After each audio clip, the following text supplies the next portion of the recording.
Kas ir runī? Kas ir runī? Kas ir runī? Kas ir runī? Tu jautā, kas ir runī? Runī ir Rolands un Ieva.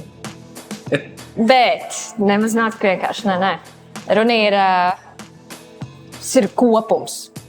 Tas ir rezultāts, kad mūzikai pievēršās vīrs un sieva.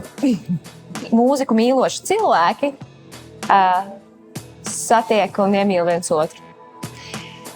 Bet runa ir kopums, tie ir muzikāli stāsti.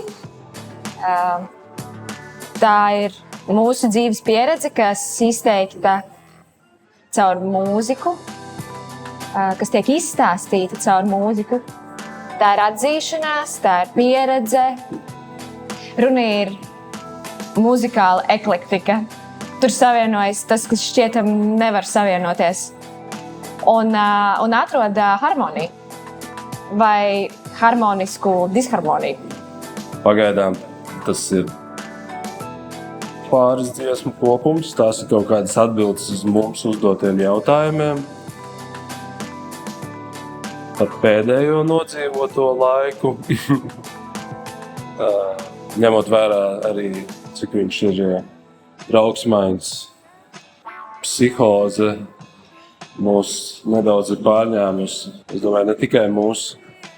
Un Runī projekts ir kā tāds